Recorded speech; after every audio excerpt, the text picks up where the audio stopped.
How y'all doing today? Today we're going to cook a chicken lasagna and it's going to be mighty fine. Let's get started. Right here I have 4 chicken breasts and this is about 1.5 pounds of chicken. And we're just going to salt and pepper each side. I done the other side. Just give each one a light coat of salt and some cracked black pepper. Now we got our chicken seasoned up, 11-inch skillet, and I'm going to use this clarified butter. It's set up a little bit because it's been refrigerated, but I'm going to add in about 2 spoonfuls of this clarified butter. You could use just oil or whatever if you didn't have clarified butter, or you could use regular butter, I suppose. We're going to heat this up over about medium-low heat. Butter is melted, so we're going to go ahead and add in the chicken. Our pan's starting to heat up a little bit. I got all the chicken in there, and I'm just going to cook this over medium-low heat. I'm not trying to get no crazy sear on it or anything. I just want to kind of lightly brown it and get the chicken cooked through. 5 minutes or so, just slowly cooking it. You see how it's starting to turn white up around the edges? So it's about time to flip it. Now the chicken's done. I'm going to pull it off. And I just dropped a piece on the stove. But it'll be alright. The stove's clean. So I cooked that chicken until it was about a internal temperature of about 155 to 160 degrees because it's going to rest a little bit, and I wrapped it up in some aluminum foil and it's going to finish cooking in the lasagna. So we're going to go ahead and add in, this is 1 whole onion that I just chopped up like that, and you can chop it up however you want. Now our onions starting to get a little bit of color and they're starting to get a little bit translucent, so what I'm adding now is some button mushrooms, and this was an 8-ounce package, and I sliced them up. And also, if you're going to buy mushrooms, I'd recommend buying the whole ones, and that way you can wash them, then slice them yourself, because usually the sliced ones are a little bit dirty, and they're easier to clean if they're whole. So let's go ahead and add a little bit of pepper and salt to the onions and mushrooms. Alright, the mushrooms and onions are cooked down the way I like them. Now what I'm going to do now, this is going to add a little zest to it, or a little zing, whatever you want to call it, is 1 can of Rotel. And I'm using a no salt adit. I'm going to add in some garlic powder, probably about a teaspoon or so, maybe a tablespoon, it don't matter, it's going to be good anyways. And even though I added onions, I'm going to add about a tablespoon of onion powder, and then some Italian seasoning, probably about a teaspoon of that, and just give it a good mix. Now add a 16-ounce container of heavy cream, whole container, and I'm going to add in some freshly grated Parmesan cheese. This was an 8-ounce package. I'm probably got about 3 or 4 ounces here, maybe a half a cup or so. Put that in there, give that a mix, and just bring it up to a simmer. Now we got some more good stuff to add in it. You don't have to add this if you're not a fan of it, but I'm going to add in a package of baby spinach. This is a 6-ounce package, and I rinsed it off. Go ahead and dump that in there. And we're just going to mix it in there, and it'll wilt down. Won't take it but a minute.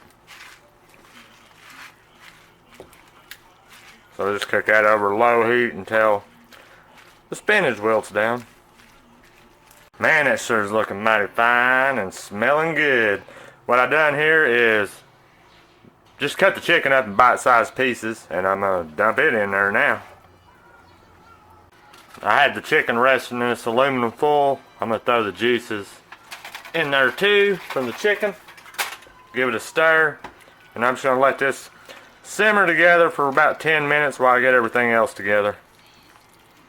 In this bowl right here, I put 2 eggs in there, and I went ahead and beat them up. I'm going to use ricotta cheese. This is a 32-ounce container. Dump it in.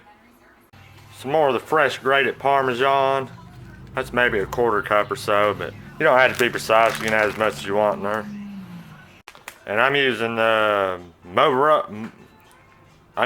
mozzarella and provolone.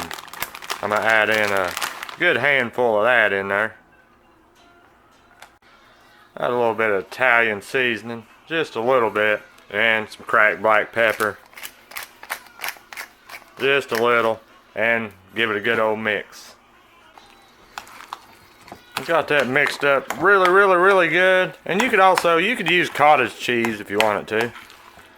Here's our little mixture. It's been simmering over here for about 10 minutes or so. So let's build some lasagna. Now this right here is a 9 by 13 Pyrex dish, and what we're going to do is take some of our beautiful mixture here, just put a little bit of it in the bottom. Well, mostly the juice. Just a little bit like that. I'm using these oven ready lasagna noodles from Walmart, and it's a 12-ounce pack.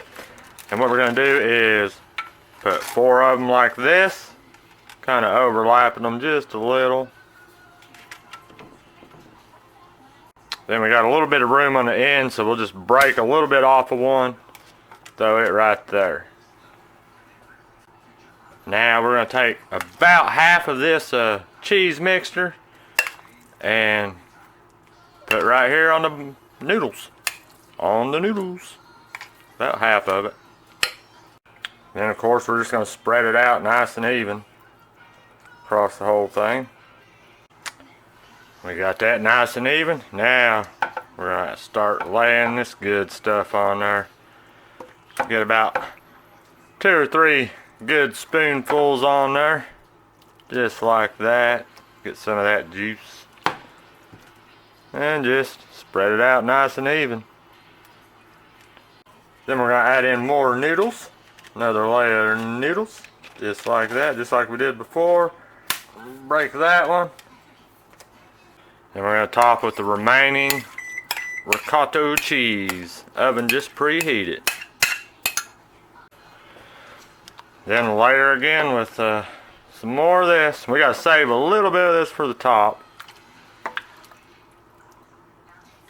That right there will be good. Rest of it used for the top. We also got to add some mozzarella cheese, mozzarella and provolone in our case. And I should have added it to the first layer whenever I put the meat on, but I forgot. But it'll be alright. So add as much as you like. I went ahead and done the other final layer of noodles. Now what we're going to do is just dump the rest of this on there. You notice it is kind of liquid. It's got a lot of liquid in it. I might have said that, but that's because the noodles are dry. They're not cooked, and you need that liquid. So you don't have a dry lasagna.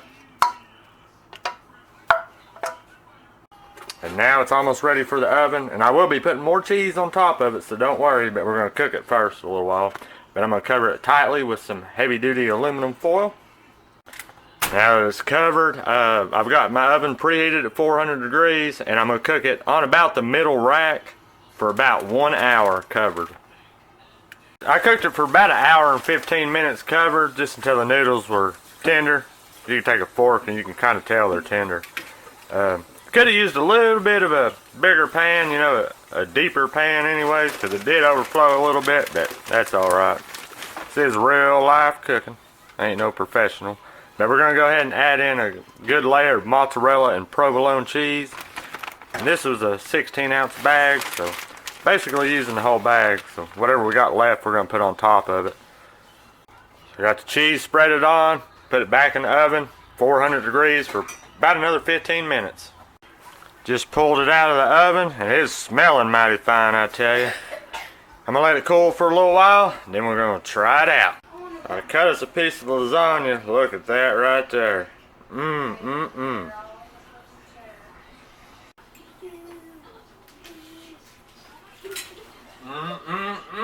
Sure was some mighty fine lasagna, y'all. Thanks for watching, and I'll see y'all next time. Cheers.